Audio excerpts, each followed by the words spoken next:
creating spaces in Jira can be a little bit of a pain. So I'm going to go over exactly how I create projects, the different templates I use, and how I structure them whenever I need something new. Okay, so first thing we're going to do is go over to our spaces on the top right and just click the plus icon. These used to be called projects, by the way, so if you see some conflicting terminology, that may be why. And then we're met with this screen on the left here.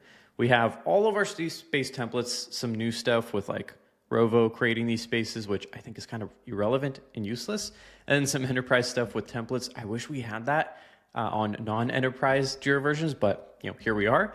And then we have all of our categories. Now, I actually just skip these entirely and literally never look at them. The reason I never look at them is because they're a little bit confusing and I don't want to say misleading, but they don't really give you the desired outcome in every scenario. So I'll actually show you a little bit of a trick that I use, and that is to skip all of this and go straight to the product. And I'll break this down very, very simply.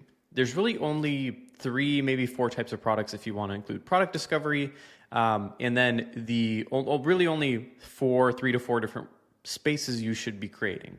Now, let's go over to Jira first because that's probably going to be the maybe slightly more complex one, and then we'll go over the simpler ones. So if you're a development team, if you're a software team, if you're running any kind of Scrum, any kind of sprints, you're only going to have one option. You're going to click Jira and you're going to choose Scrum. That's it. There's literally nothing else here. So you're going to pick Scrum, and that's going to allow you to run sprints, to run really whatever you want in with a backlog board, etc. If you don't run sprints in your development or software team, you're going to pick Kanban instead. So those are really your only 2 options if you're a software team. Now, even if you create the wrong one, or let's say you want to use sprints later, not a problem. You could actually change that later. I'll show you how in just a moment. But either one of those are going to be fine. Now, the big thing to watch out for is if you're not a development team or you're not a software team, what you're going to want to go to is the blank space, which is an entirely different thing. I'll show you exactly what they look like on the back end in just a second, but if you pick a Scrum or Kanban versus a blank space, you will not be able to kind of revert and go back and forth between them. You'll be forced to start from the ground up and run a full migration into a new space if that is needed. So if you're not a software development team, or if you're not doing any kind of sprint work, your only other option here for project management, for task management, for really anything else, PMO work, is just going to be blank space, and that's it. Nothing else.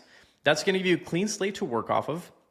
And really the confusing part to me here is that all of these are mixed in, but they're different space types. So this is called a business space, the blank one, and these are called software spaces. And then all of these different templates kind of mix and match both, which makes it super confusing, unfortunately, but that's just where we are. So if you're a software development team, Kanban or Scrum, if you're not, blank space.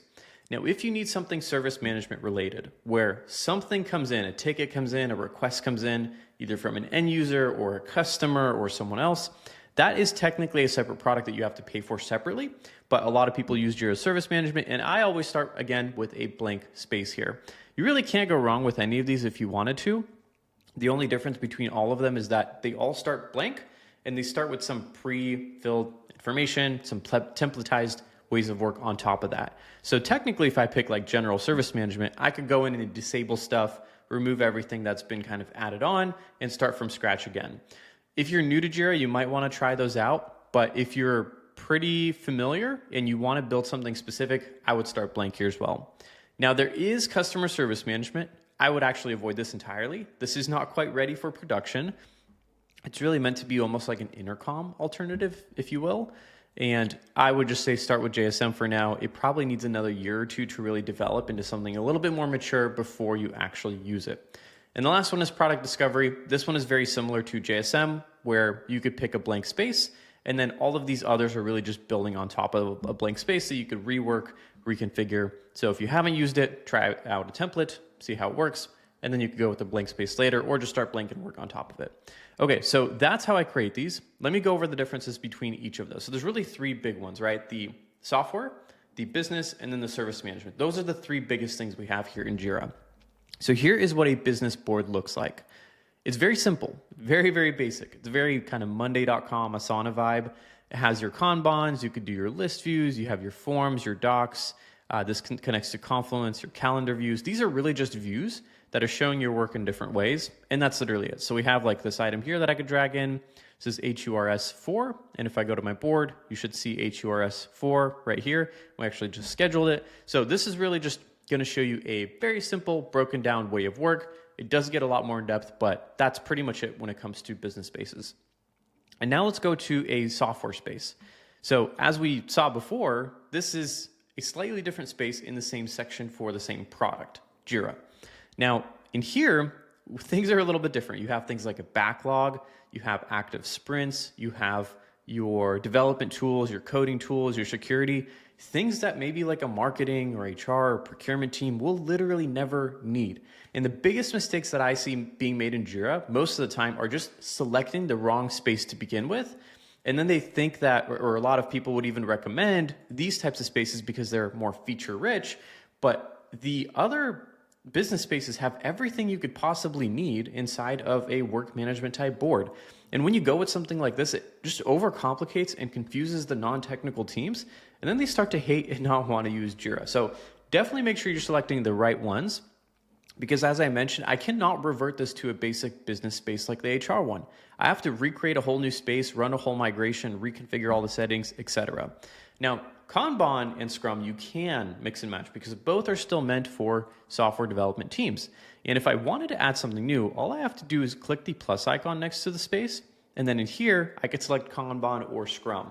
And all the work items are shared between the two. So let's say I created Scrum and I wanted Kanban instead. I can absolutely go in and do that, create it, and kind of fix what I need to afterwards. And then even delete these boards later if I needed to. So you can always mix and match those.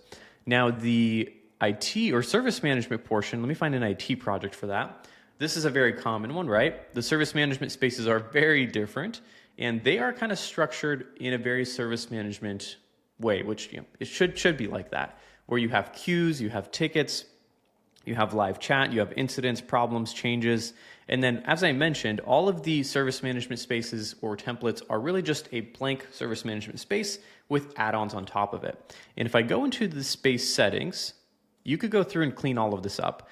So if I go into, there should be features, I could toggle on and off things that are relevant to me. So if this is an IT team, I might want service requests and incidents and problems. But if it's a customer support team, I might turn all of these off and just have one basic one coming in. Same thing with alerting. I might not need alerting, or I may need alerting.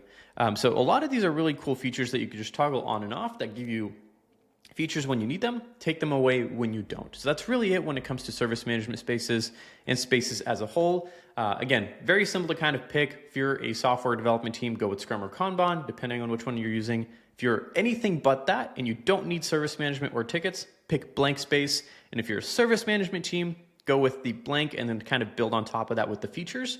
And product discovery, that's just product discovery. I would also kind of start with blank there if you need it, but that's a little bit more niche of a use case. Real quick, I've implemented Jira for over 200 companies. By far, the number one reason teams reach out to us is because they built what they thought was a great solution, only to realize that nobody actually ended up using it. And if that sounds familiar, that's exactly what we help you fix. We're currently taking on new projects 4 to 6 weeks out. And if you want help implementing Jira in a way that your team will actually use, hit the first link in the description below.